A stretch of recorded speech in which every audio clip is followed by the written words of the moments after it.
Hi everybody, I hope you can hear me properly. Testing out this new microphone. I don't know if it's working properly or what, but try it out to the best of my abilities. Hi Monica, do you want to come on or what? Hi Diamond, let's get off. Yeah, I'll get you on just now, Monica.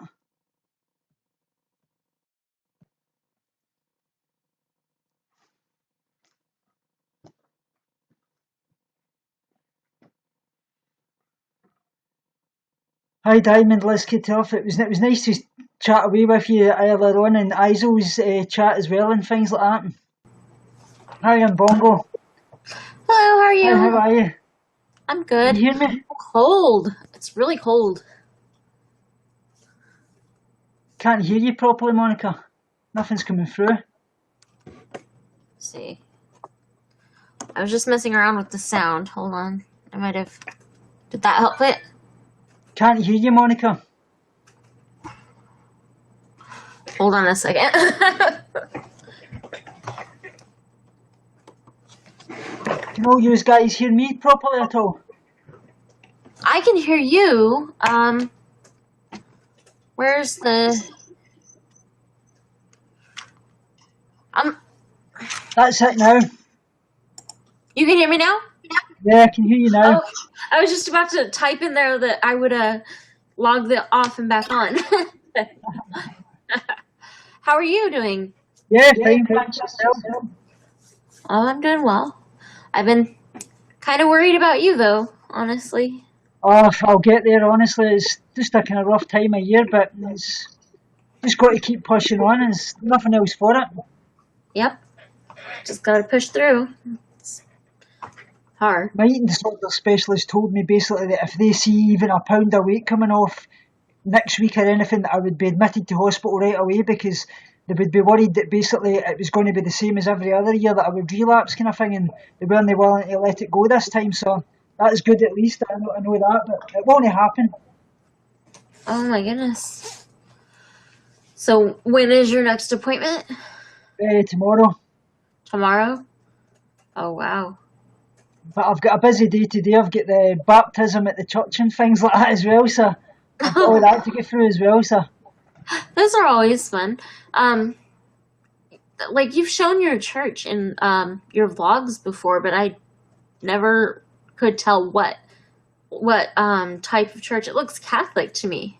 well, I was in the LDS church for about a month or two, but I had to leave them because their beliefs were absolutely unbelievable. They basically told me that I wasn't to have anything to do with my brother-in-law because he's gay and he's in a marriage.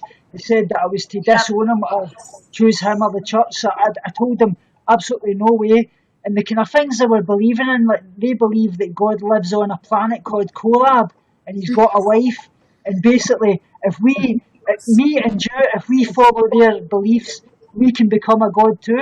That's absolutely rubbish because, like I told them, and it tells you in the Bible in Romans 3-6, it says to you, "I'm the only God. That there's none before me. There'll be none after me." I told them all this, and they were like, "Oh, they couldn't answer me." So I went back to the Christian church. Like I say, I know that that's the God I believe in, and that's the God that's true, and they do believe in God, but it's just a very different form, like I say. And I respect everybody, but their beliefs, like they hate on people that's coloured, they hate on gay people, they believe that mental illnesses are a choice. Yeah. Because they told me that my eating disorder was because I've done wrong in a previous life, and the only way I would recover from my eating disorder is if I repented to God and get baptised, and basically then I would recover. Oh my word. So they believe that anything, like say, like any mental illness that anybody suffers with, they believe that that's your put on you because you've done wrong in a previous life before you came to this earth. Wow. That It's is twisted. I mean, there's lovely people in the church. It's just the people that run some of the people that run the church. That's the problem. But it's like that in every religion. Now I can't hear you. Can you not hear me now? I can. but you're not. Your face isn't moving now. Oh, now it is. Okay, it's just buggy. Yeah, Younow was playing up quite a bit. I seen it in even Eyes on Mazard's chat a wee while ago. His was cutting on and off and out and all over the place. Yeah, we need to, like, was it tomorrow that we're gonna do the airtime thing? It was supposed to be today, but Jessica's away at a party or something, she said. So Yeah. I think it's going to be tomorrow now. I think, yeah. Okay, cool. Yeah, But I don't know. 1 p.m. I think my time, which is roughly 10 p.m. her time. So that would be like 5 hours later than just now. Yeah. Okay, that'd be perfect. Be fine. That'll work. Great. Diamond Lexitruff saying they often tell that it's a lack of faith of the relapse. Yeah, nah, that's true as well. I don't know why they believe in that kind of thing, but it's crazy. That sounds kind of like I don't know if you have it. I don't know if I think it might be unique to North America, but Jehovah's Witnesses. Yeah, very much the same. Yeah. Okay. There was actually a Jehovah's Witness that I was friendly with. She was all through my school years, and her little brother had a major operation, and he actually needed blood to actually stay alive. He needed a blood transfusion and things. And the mum and dad they let him die because they don't believe in getting blood transfusions. Yep. That I think that's criminally irresponsible. Exactly. Yeah. It's just that's child abuse. It's just no. I'm sorry. I'm a firm believer in whatever floats your boat. Believe whatever you want as long as it's not hurting anyone. Exactly. That is my only stipulation. Like, it cannot be hurting other people or yourself or anything. You have the respect to not hurt people. That's one thing that I feel a lot of vegans need to convey. They thinking nothing about the animals, but they don't want to respect other human beings. They forget that link. But it's not just about the animals; it's about your fellow humans as well. Oh yeah, I'm not really in any. I don't know too many vegans or anything like that, but oh man, I just lost my train of thought. Yeah, the pro-lifers here. Yeah. They care so much about you while you're a fetus, but as soon as you're born, they don't want to give women infant and children assistance. They don't want to give them insurance. They don't want to take care of them, make sure their hospital bills are paid, and that they've got a safe place to live and food on the table and clothes on their back. They don't care. It's just like, okay, your belief and your belief, they don't, it doesn't, it's like 1 + 1 = 3. Exactly. Jenny S is saying that my former landlord's daughter was told by the church she was going to her epilepsy was because she was processed, and even told her to go off her medications. As a result, she died. Oh my goodness, I'm so sorry. That's terrible, isn't it? That's horrible. My uncle has he has grand mal seizures. Yeah, that's what my wife takes. Yeah. My uncle's a severe epileptic. He had one New Year. He actually took an epileptic fit and fell right through the glass table in the middle of my grandfather's living room, and he was lucky he never died. It was terrible. Oh my goodness, that's at least my uncle has, I don't know, he's been on the same medication for like 40 years and it still works for him. So Hi, fly away seagull, nice to see you. Jenny's also said, I felt so bad for her 2 children. They were young when she died. Oh, yeah, that's so sad. There's nothing worse when you leave a young family behind, you know what I mean? I often think I was bad because my mum died when I was 17, but even you think of that, I was lucky to have her all that length of time, but when you leave really young children behind, that's even worse. Oh, yeah, it is. It is. My father-in-law died.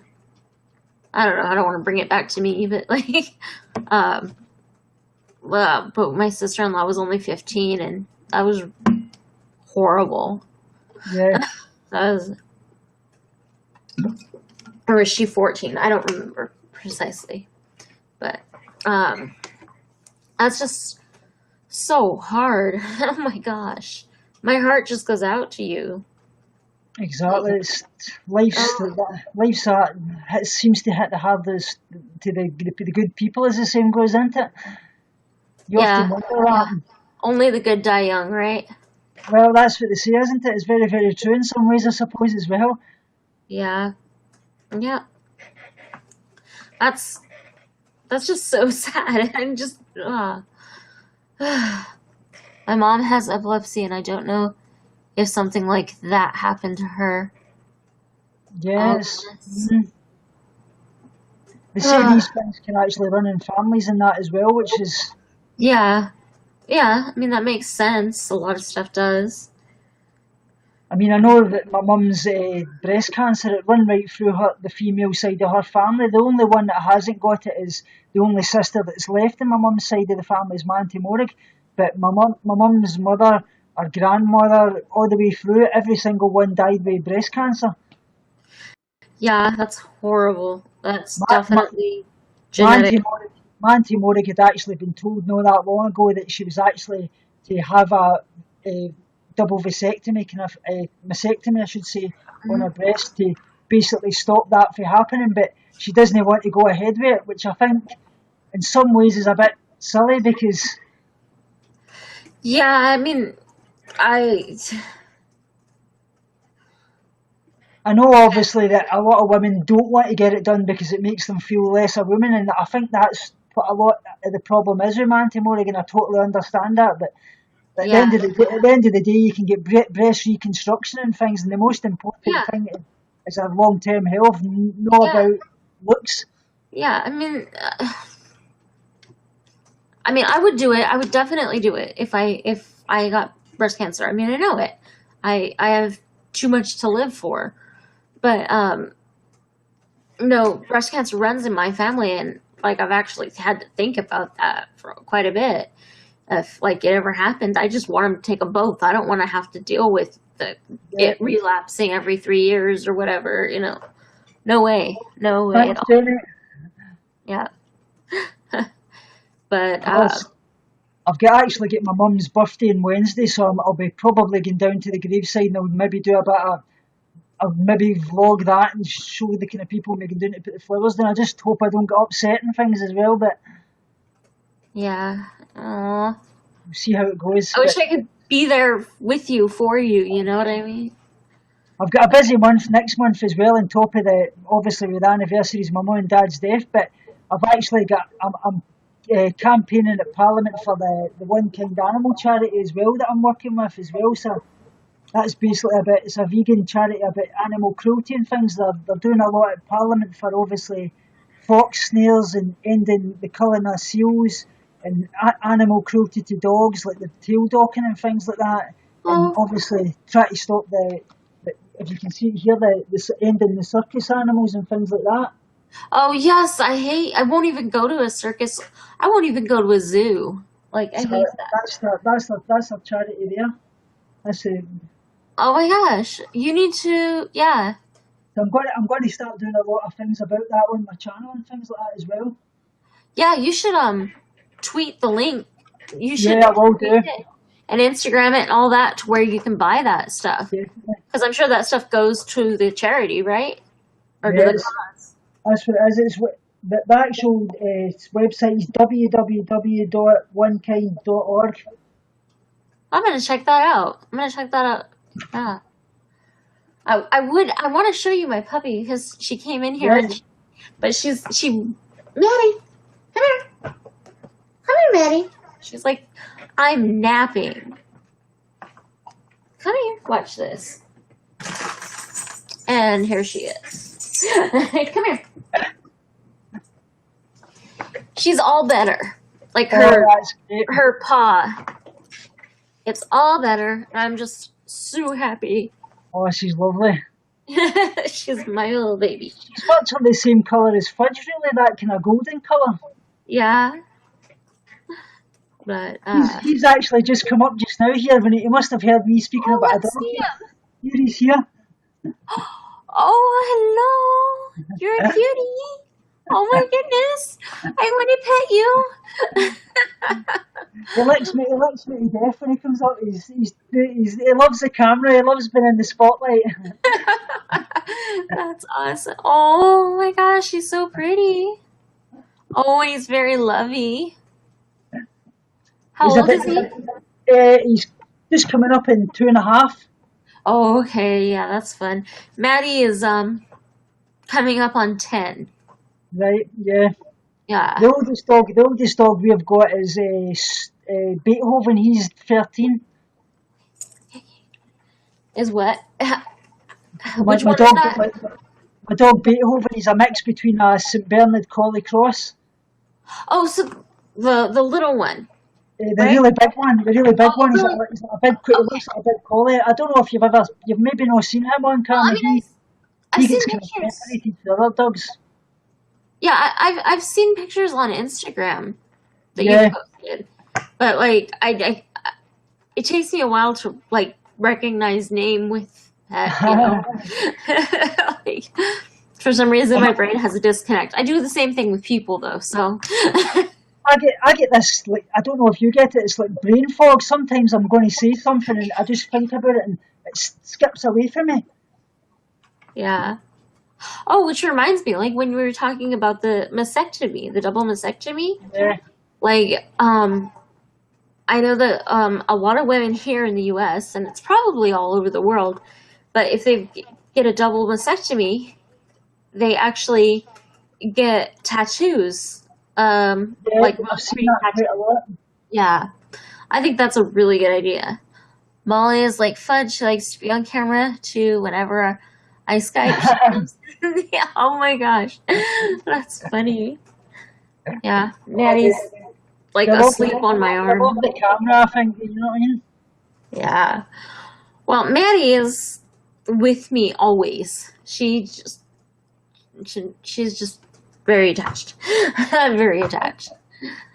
So I'm maybe thinking about trying to save up money and go to Australia to visit Jessica next year, maybe.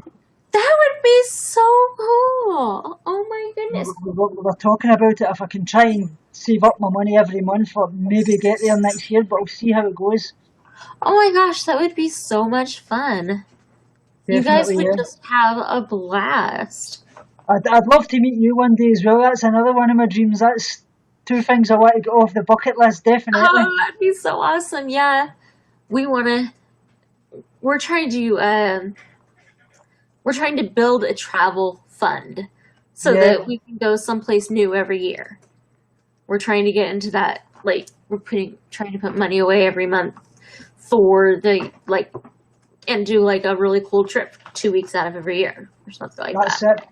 Well, I was actually, I didn't think I would be getting travelling, obviously, because I was going to be renting this new house, but my eating disorder team came to see me last week and they want me to take a council house that's all in the flat because they said that basically with the problems with my legs and things, they don't want me walking stairs and things like that.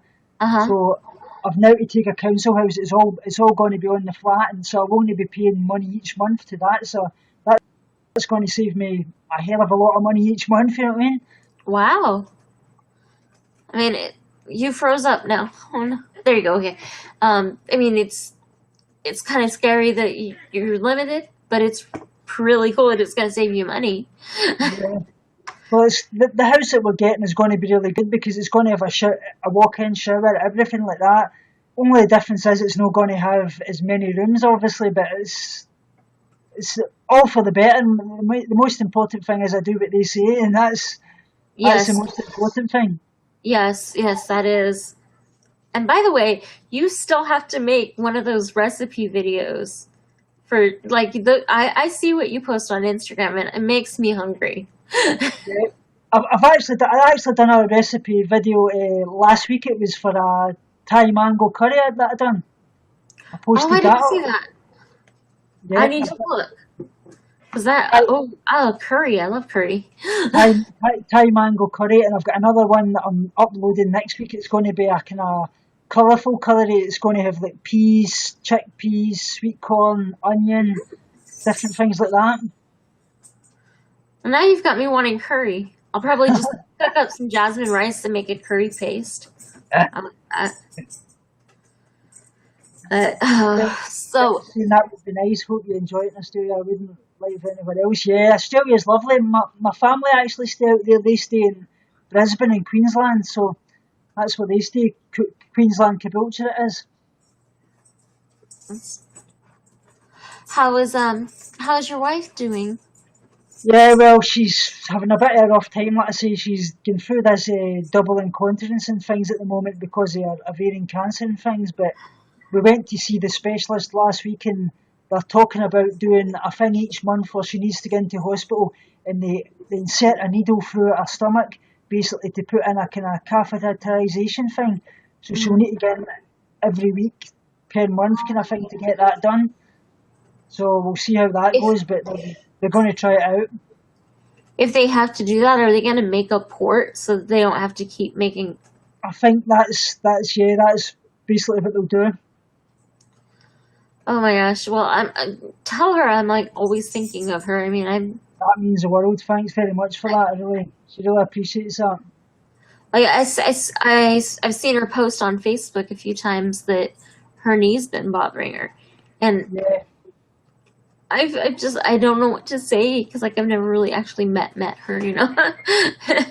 But yeah, I totally like once or twice a day I'm like, hey, I wonder how Tommy's doing, and I wonder how Laura's doing because of how Tommy's doing. We think about you every day. That's what we're all, as you well know, me and you message all the time asking each other how we're, and Yeah, you're always busy. I know there's always something going on. You just can't sit still. No, that's it. Everybody says to me, how do you manage to get as many videos up per week and that? I say, sometimes I don't feel like doing it, but I feel obliged to do it because I want to help everybody, and I don't want people to think, oh, he's not putting out a video today because obviously he doesn't care about us and things like that, because I love everybody so much and I want to help everybody recover and do the best I can for them. And well, I mean, I'm sure everybody would understand that, you know, you have bad days and maybe you don't need to be focusing on a YouTube video on those days, you know. Thanks very much for that, Jenny. I really, really appreciate that. I really, really do. That's lovely. Yeah, that's cool. Darn it, I was going to ask you something, you know, it's totally like, poof. Pat Hectic has asked, can I ask some important questions? Yeah, fire away. Ask any questions you want. That's what we're here for. Anything you want to ask.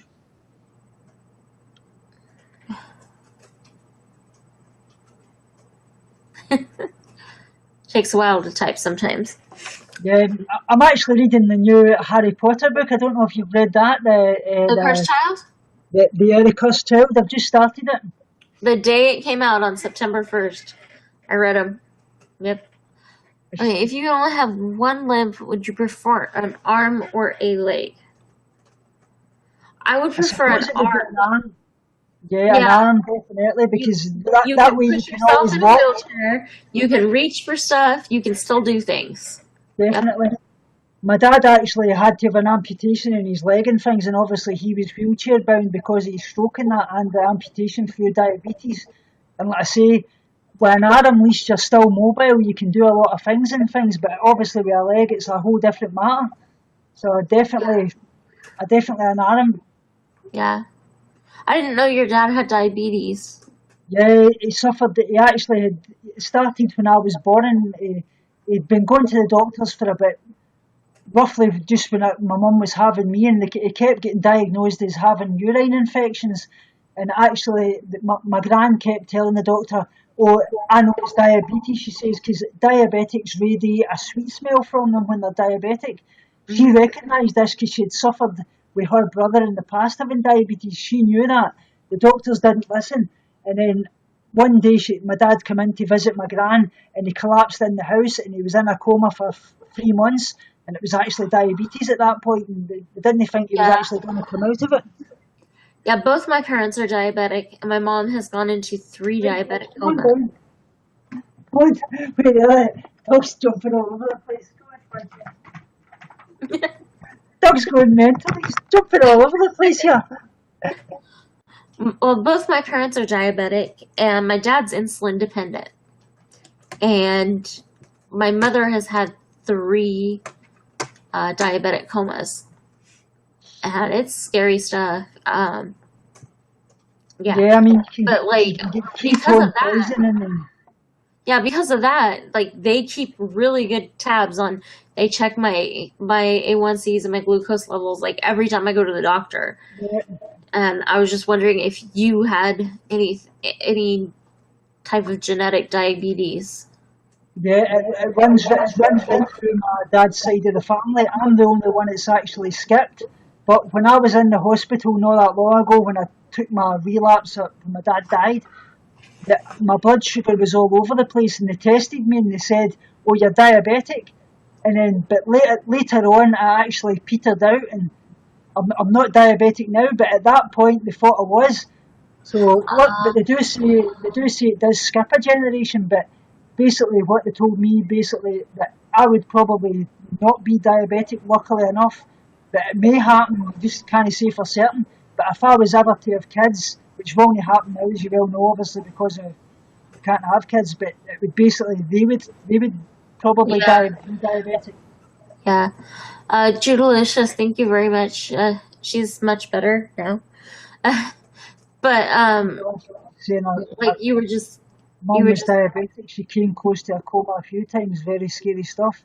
Yeah, that's what I mean. yeah, It's a serious illness. yeah. I mean, I found my mom, when she had one of her diabetic comas.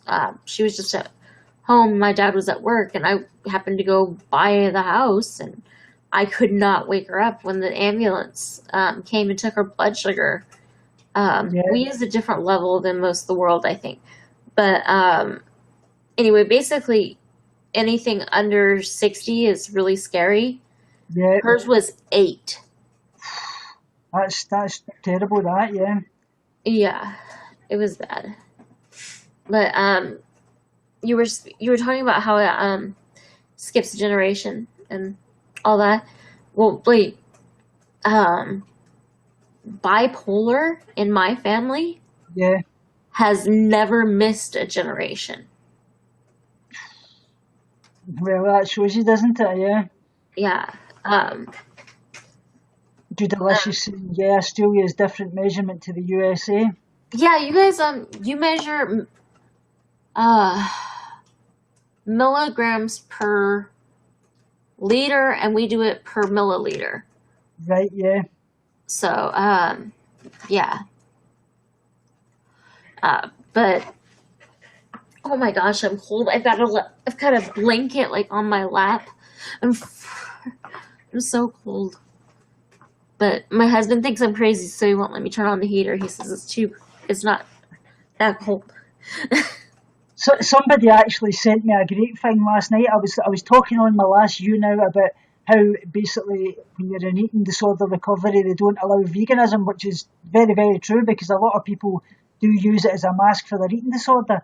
But they sent me a thing about the Bay Area Eating Disorder Treatment Centre, and it's basically in America. And what they do, it says here, patient-centred individual psychotherapy, nutritional counselling. They do things like paddle boarding, yoga, Qigong, dance movement, expressive arts therapy. And it says it's a network with the most insurances and financial options. It says it's only treatment centre guaranteed for aftercare. And basically what it's all about is the Marin Viston Health and Wellness Centre in the San Francisco Bay Area in North California, sorry. Yeah, I was gonna. And they do things like I say here. They do a lot of the different nutritional programs. Like they do weekly individual nutritional counselling with registered dietitians. They work with vegans, kosher, and they help you do all different unhealthy food restrictions. and they've got a real health approach that participants bring their own food in, and basically they participate in meal preparation along with the staff supervision and things. It looks absolutely great, and I says, I wonder why they don't do things like that in the UK, but that's the only place I've ever heard that it's like this. It sounds absolutely great. Yeah, and like honestly, I mean, I don't want to get into politics unless you guys want to get into politics, but that's one of the things I am terrified about this election that we're less than a month away from now, because health insurances here are mostly privatized, and Obamacare has expanded the health insurance. Anyway, long story short, trying not to get into politics, but if Trump wins the election, about 60 million Americans are going to lose their health insurance. Oh, that's terrible, isn't it? Yeah, it's scary. I really don't know. I'm not sure if Hillary Clinton's the best option or what there is. I think they've all got their good and their bad points, but I would say out the two of them, I would probably prefer Hillary Clinton. Definitely, what I say. Oh yes, definitely. And I mean, there's a candidate, Gary Johnson. He's running under the Libertarian Party, right? And like the president we have next will be the 47th president of the United States, I believe. And anyway, of all that, there's only been one libertarian. So I mean, it's pretty much, and like definitely for the last 100 years, it's been either Democrat or Republican. There's no other, and so I don't know. So Jenny's saying there that's awful. It's going to affect them all accessing services. Yeah, that's right. I mean, yeah, it's bad. We think we're bad in the UK, but we get all these things free. You know what I mean? So we're kind of lucky in that respect. Yeah, no. We pay thousands of dollars a month. To be insured. It's insane. It's just, and Trump would make it so much worse. And I would probably lose insurance because I have a pre-existing condition. I have bipolar that's been diagnosed, blah, blah, blah, blah. And that's a pre-existing condition, and nobody would want to insure me with the sketchy plans that Trump has released. I probably would lose my insurance. No, it's the same for I'm talking about my auntie in Australia there. She's got her son's got schizophrenia. She needs to have him in a special stays in like a special secured unit, basically, where they've got nurses 24/7 for him. Obviously, as well, her other two daughters, they've both got severe anorexia and bipolar as well.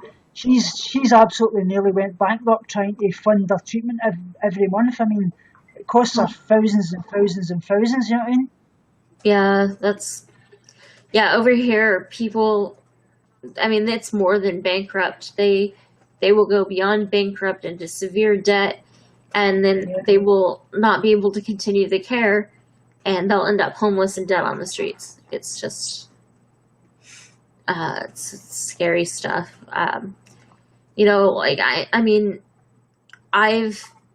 I'm by no means an expert, but I've looked at the health system that the UK has, the health system that Canada has, and all these places, and nobody has it perfect. No, that's it. We've all got our good and our bad points, I think, everyone. Yeah, nobody has it perfect, but it seems like everybody else has it a little better than what we've got here. Hi, Malgarazata. Nice to see you on the chat. Malgarazata actually posted a thing. I don't know if you've seen it on Jessica's Facebook group that she started up. We're going to be doing a vegan song thing. It's basically, I can't remember what song it was again. It was, I'll try and find it. Was it?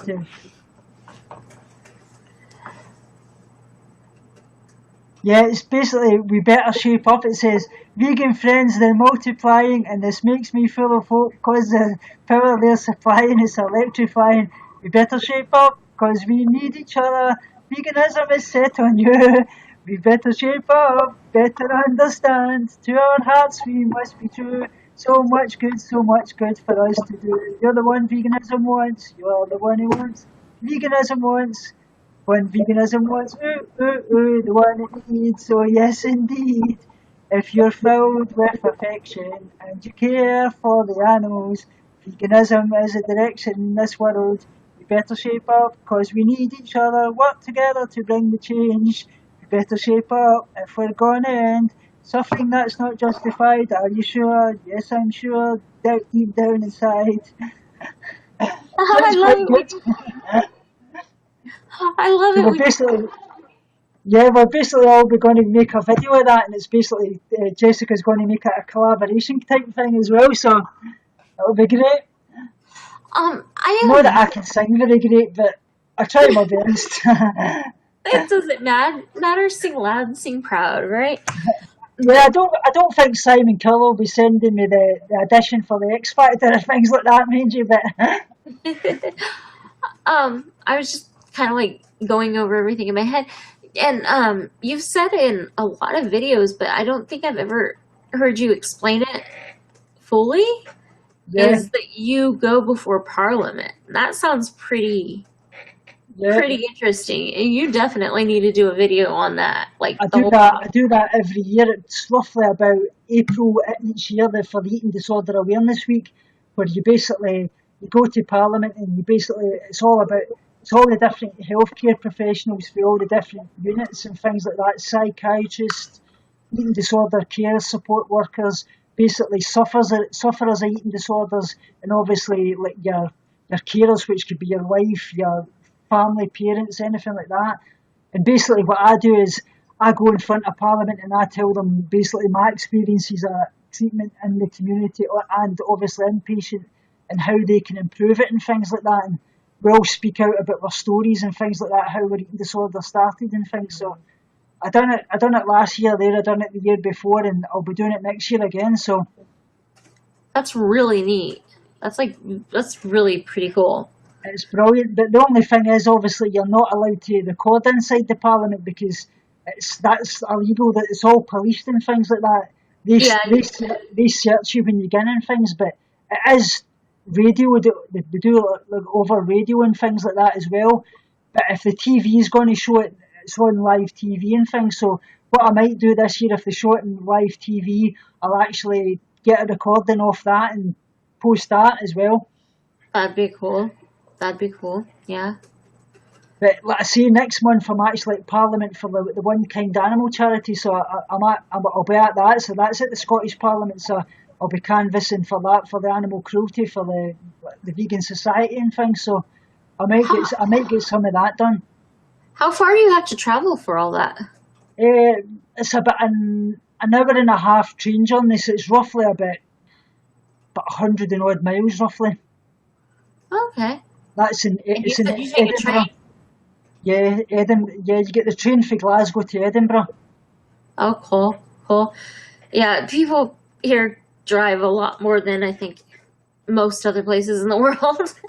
Yeah, I say I drive myself, but obviously it's really hard parking and things in Edinburgh, and it costs you an absolute arm and a leg for parking. So it's really Yeah. really hard, and you're not allowed to park outside the Parliament and things, so that you can't do that.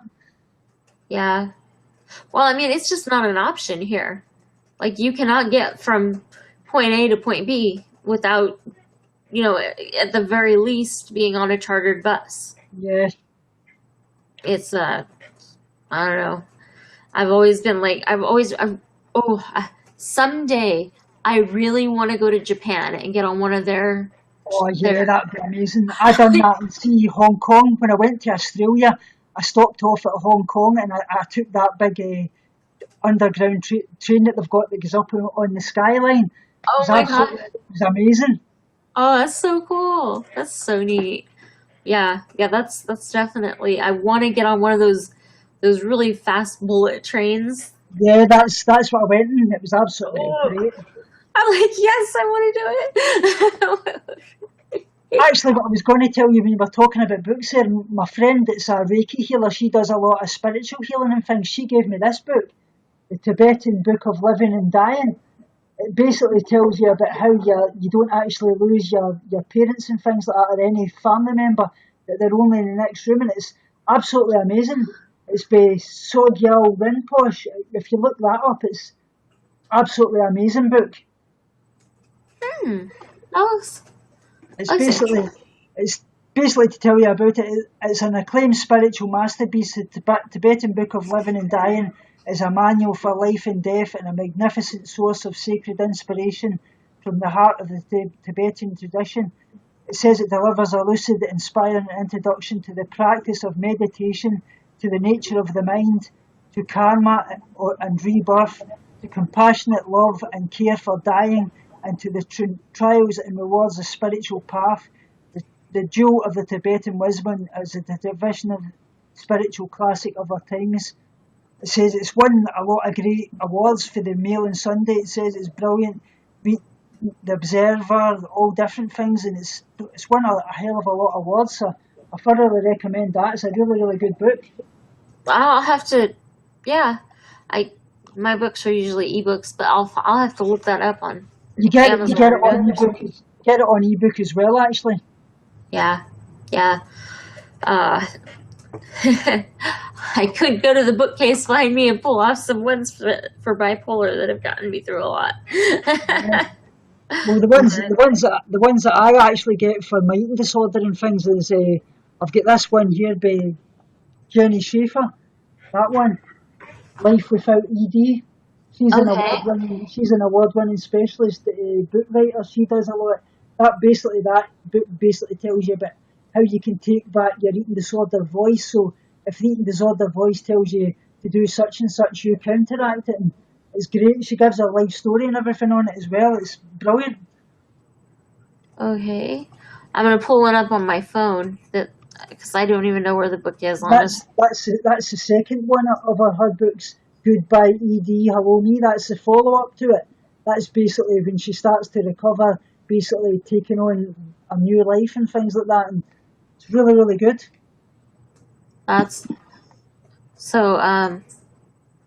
Whoops, images. Here we go. Come on. Okay, so this book, shoot, I always get confused. Yeah, the Unquiet Mind. That looks great. Yeah. Jameson. This book saved my life. I am not kidding you. I am not kidding you at all. Like, anyone who has bipolar or borderline personality or anything like that, I mean, I recommend. I'll definitely look up that. That looks great. Yeah. I mean, it's Who's the author by it? She is Who's the author's name? Kay Redfield Jamison. Right. I'll look that up. Definitely. That's great. Yeah. She is actually. I mean, she has such a unique perspective because she was undiagnosed, but she has bipolar disorder. But she was undiagnosed, and in the 80s or the 70s or 80s, I can't remember. But she was actually studying to be a psychiatrist. And now she has like 2 doctorates. She's a psychiatrist and a very highly functioning person with bipolar disorder. But she talks about all the problems she had when she was in her teens and her 20s and her 30s, until pretty much the 90s when newer medicines started coming out, Yeah. And Thanks it's just such a unique I really appreciate that. It's just such a unique perspective because she is both the patient and the doctor, Yeah. And Fudgy's determined to get in the camera here again. He's giving me the licks and everything. Well, Maddie is sleeping on the couch. That's going to be the only problem when we move. Try to move all my animals. I've got my dogs to move. I've got my dago. I've got my dago. I've got my guinea pigs. I've got my rabbit. I've got my cats. I've got my tropical fish. I've got a blooming zoo. Oh my gosh. Yeah. I would probably have just as many, but like my husband keeps me in check. He's like, We but actually get worried the other day there because it's coming into winter. Where we do Daegu, I don't know if you've ever seen a Daegu before. a what? A Daegu, Degu. That's what they're a small type of. Have you ever seen a chinchilla? Uh-huh. Yeah, Okay. well, these are a smaller type. I'll actually show you that on a video one day. I'll show you them. They're like a wee squirrel type thing. They're a small chinchilla type. Uh, we went into his cage to look at him, and he looked as if he had passed away. So we contacted the vet and we took him down. And what actually happens is he's actually hibernating. They said that Oh wow. they can actually hibernate over the winter. So they said that they can sleep up to like 3 months. So he may not be wake up again to January. So it's just, we didn't know that when we got him. That's cool. That's really neat actually. We took him Um a rescue from the animal shelter and things like that. They were rescuing chinchillas and degus. So we had a chinchilla before. We took in him as a degu. So, but we didn't know that when we got him. So it was a bit of a worry. oh uh my mind just went blank. I'm like, but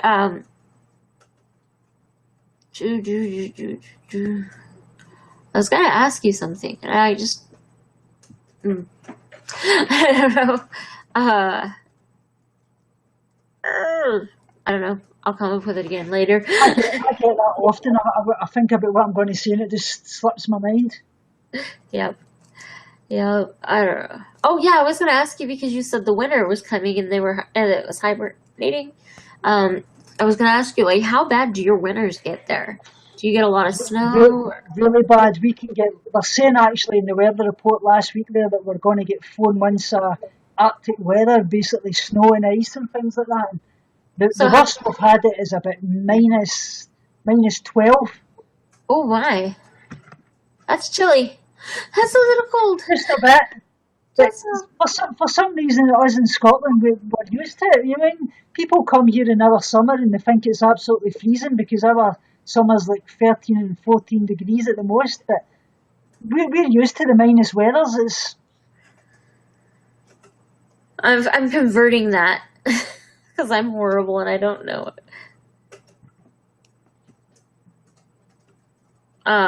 But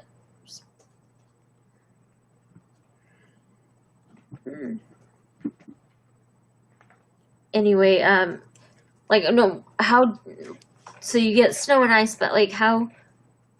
Oh, that's 10 degrees Fahrenheit. That's nothing. No, That's nothing. I'm sorry. No. We get, so let me see if I can, I'll have to translate it the other way around, but we get down to about -5 to -10 Fahrenheit. right. So I'm going to calculate that now. I think that's about -2, maybe, is it? I don't know. Hold on. It's just so much easier to say, "Hey Siri, please convert -10 degrees Fahrenheit to Celsius." Let me think. -10 degrees Fahrenheit converts to about -23.3 degrees Celsius. -23.3 degrees Celsius. That's quite cool as well. Yeah. Definitely Mulgazata. That's cool, definitely. So we're not just as bad as we think we are in sunny Scotland. Yeah. Oh my gosh. I'm the weirdest person. Did you happen to notice that I said please and thank you to Siri? Yeah. I'm so strange. Don't worry, I do that as well. I think you sometimes kind of. I even remember phoning the talking clock and things like that and asking the time, and I would say, "What's the time?" And I would ask him, and I would say, "Thank you very much." And I'm like, "Who am I talking to? I'm talking to a computer here." Yes. I used to do that. Invited thanks very 100 much, Taylor Tavani. fans to this broadcast. Look over in the comments, Tommy. Wow.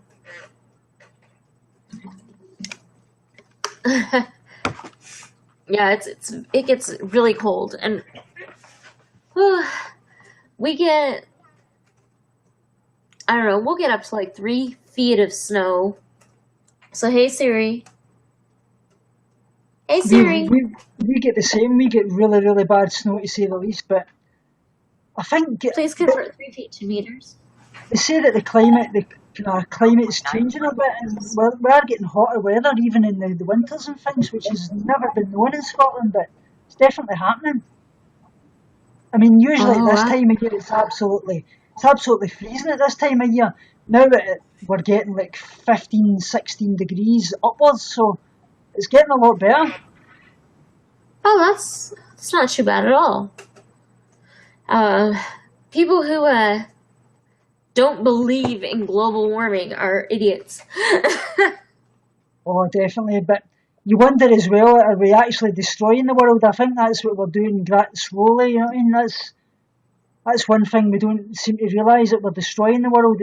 Maybe that's how the world's going to end. You never know. We are the ones that's going to be the destruction of it. That's for sure. Yeah. It's a crazy, crazy place. And there's crazy, crazy stuff going on. And, like, honestly, because, I mean, we're trying to start a family and all that. And, like, honestly, sometimes I wonder, I'm like, why am I trying to bring another human being that's going to have to live through, 60, 70, 80, 90 years of the craziness that is going on, and it's just getting worse and worse every day. It's like, am I totally selfish? No, there's nothing you can do. You can only do the best you can. That's the most important thing. Every little bit we can do to help, that we're making a difference. At the end of the day, you can't tell everybody else what to do or make them do what they want. You've just got to do your part, and as long as you're doing your part, well, that's all you can do. Yeah, it's sometimes I think, I'm like, what am I doing? That's just crazy. But me and my wife are actually going to be trying shortly again. We're going to try for an adoption again as well. So that's one thing we'll just see how it goes. Hopefully it will. That would be so awesome. It's mostly for my wife, because she gets really upset. I mean, like the other night there, she was crying and everything. She says, I feel hopeless. She says, what's the point of me being here? She says, I can't give you a family and that. I says, Lord, I love you so much. I says, the most important thing to me is your health. I says, as long as I've got you, that's all I want. But she feels that she's not a proper woman because she can't have a family. And I understand that completely. I mean, I get that. I mean, we've been trying for 20 months. And tell her to Facebook message me if she's feeling like. Yeah, definitely.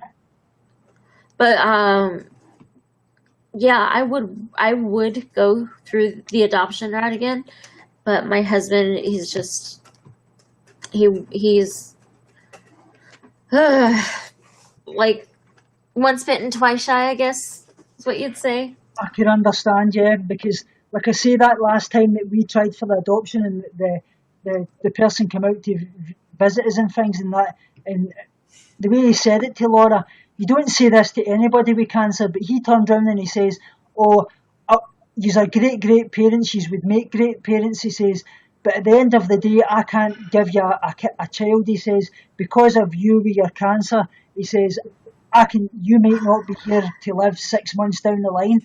And I threw him out the house, and I don't get angry with anybody, but like I says, how inconsiderate are you to be saying something like that?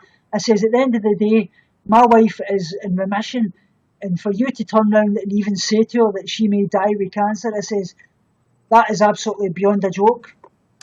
That's awful. I am so sorry that happened. That's what put my wife off at doing it for a long time, but now she's getting into the kind of attitude that she wants to do it again, and I says, well, hopefully it'll work, but at the end of the day, what worries me about going for it and it doesn't work out is it sets my wife back. I mean, Yeah, no, I understand that too. Yeah, I don't know. I'm really bad. I still Facebook stalk. I guess the woman who changed her mind on us, but no, it's a really hard feeling for women, and then especially when we realize that our spouses want a family as badly as we do, and it's almost like, I don't know, like it's hard to explain, but it's almost like a fear that, like, I sometimes have this, and I know it, like, logically I know that this isn't the way it is, but I yeah, have this fear that Brian's going to be like, okay, well, you know what, you can't give me everything I want, and he's going to leave, or he's going to resent me for the rest of our lives, or something horrible like that. And I mean, I know, logically, I know that's stupid. definitely. He's there because he loves you, and he loves you no Yeah, matter what. You know what I mean? So don't ever yeah. think that way. We'd been married for 11 years before we started trying, Yeah, but still, there's that part of your brain that just worries about that for some reason. Sorry. But yeah, it's hard sometimes, and I get scared, just like downright scared. And I feel like I'm broken. But I know that's what I think. It's hard enough on males and things like that, but I think it's even harder for a woman because basically women feel that that's their role in life to have a family and give birth. I mean, obviously you can't do that. Like the exception of my wife, where she's had to have a hysterectomy and that taken away from her. She now feels that she's not a proper woman, and I've told her, I says, I love you so much, and I would never leave you. And at the end of the day, all I want is you. And but she's desperate for a family, and I can understand that. oh my goodness, yes, you should tell her to, I mean, we're Facebook friends. Tell her to message me. Yeah, Because, I feel I told her that the last time, but she was really worried that she would upset you, and because of all you're going through, she says, I don't want to upset Monica. She says, because she's desperate for a family as well. She says, I'm worried that if I speak to her about that, I would set her off, kind of thing. So I've got a thick skin. Don't worry about that. I know that it's just because she cares that much. She worries a bit that she would upset you as well with mentioning about it. Right? No, it doesn't. It doesn't upset me. Like, and I mean, even if, like, my friends or family or whatever that get pregnant, it's never been like, I mean, it's been hard sometimes because it's been like, man, I've been trying so hard, but there's no reason to think that just because they're having a baby takes the amount of babies that are going to be born away from, or deducts. It's not like picking straws, Yeah. Hi, and Dapper. It's nice to see you here. I'll need to log off in about 5 minutes or so because I've got to go and get ready for the church. But if anybody wants to ask us any questions here, just please ask the two of us anything you want at all before yeah. we go. Who's getting baptized though? I wonder. Yeah, me. Yeah, Cool. there's me and there's another. There's a girl that I'm friendly with, and her husband. She's been through a lot of the same kind of problems as Laura. She's had ovarian cancer, and she had 5 miscarriages just the same, and it was misdiagnosed as polycystic ovarian syndrome. So Oh, she's getting geez. baptised as well. So her story's exactly the same as my wife's, really. Yeah. Brian actually has to get an ultrasound on his liver on Thursday because the doctor did some just blood work. So anyway, his liver's producing some kind of enzyme too much, and so they're gonna do. I've had that as well. I've had the very same thing. Oh, okay, yeah. The doctor just sent him an email and he didn't even notice it for a month. And I was like, geez, So, but yeah, I got him the appointment for next Thursday. Definitely have Laura contact me, because, I mean, I get it. I really do. I get it. I honestly don't think it's going to happen for me, But I mean, like, I understand that fear. You never looked down the road of like fostering and things like that. Would that not be something you would even be interested in? Brian is too scared of it not working out again. And like, he's like, I don't want to foster a kid, because if we bring a child into our home, he's like, that's going to end up being my child. That is going to be my child. I see. And I do not want it taken away from me. So, yeah, it's a rock hard place. Yeah. It's the same the way I see it. There's been a lot of talk recently about people bringing up their kids vegan and things like that. And I feel that's totally wrong, because I've seen that. I know that a lot of people can do it right, and there's a lot of people can do it wrong, but there's a lot of people that doing this hardcore vegan diet on their kids, like nuts and just some fruits and things. And I've seen a lot of Facebook posts about their kid being taken away from them because they're really, really ill because of it and things. And I feel that's absolutely crazy. At the end of the day, my mum always brought me up. I was brought up a meat eater at the end of the day, and I only went vegan. I'd want to go vegan for a long, long time, but I was stopped from my eating disorder team. But at the end of the day, if I ever had a kid that I got adopted or anything, I would just basically, my stance on it would be to educate the kid and let them make the choices, and that's the way I feel is the way to do it. Yes. I always kind of worry about these kids with parents that, I mean, yes, a good diet is a good thing to learn how to have, but to see their parents excessively dieting or excessively managing them so that they diet, it worries me that it's going to actually cause an eating disorder. Definitely.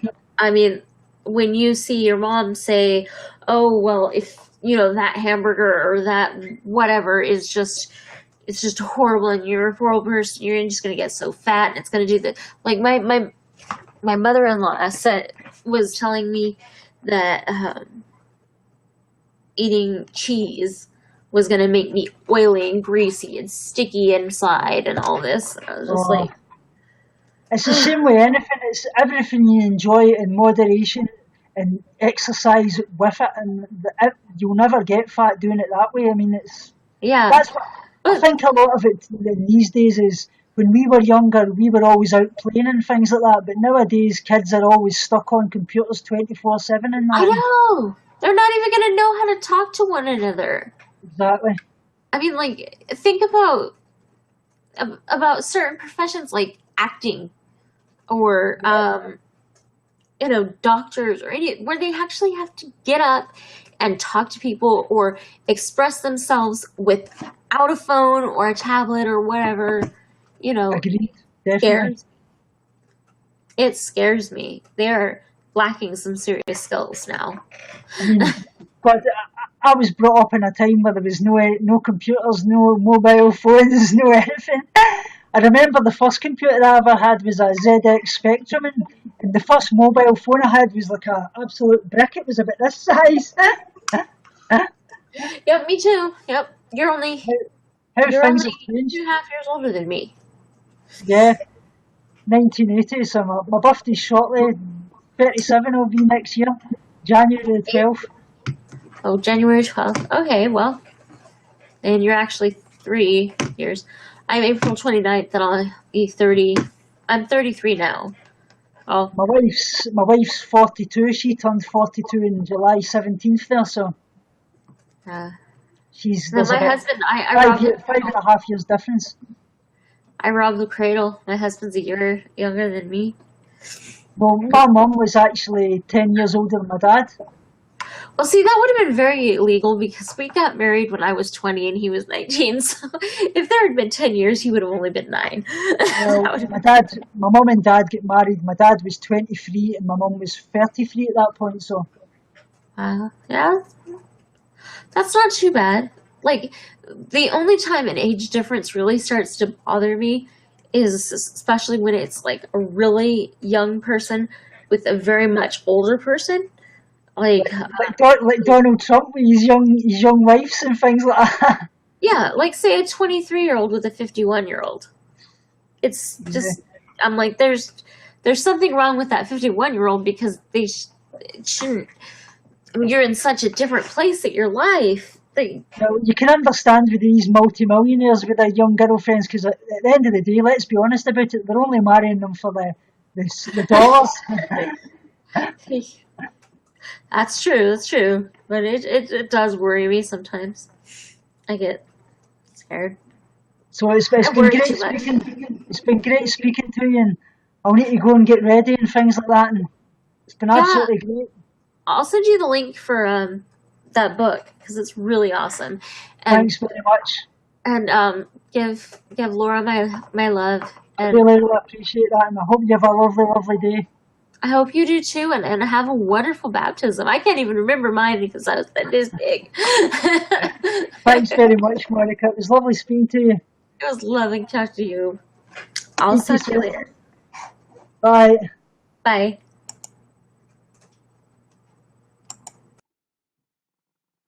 Right, guys, thanks very much again. I love you so much. Thanks for all coming on, and I hope you've picked up something out of this. It was just a wee chat away about life and things like that. And if you would like any recommendations you want me to come on and talk about any week of that, I'll do that. Any topic at all, whether it be veganism, health, life, spirituality, anything that I cover, I'll do that. And I hope you all have a lovely weekend, guys, and I'll speak to you all soon.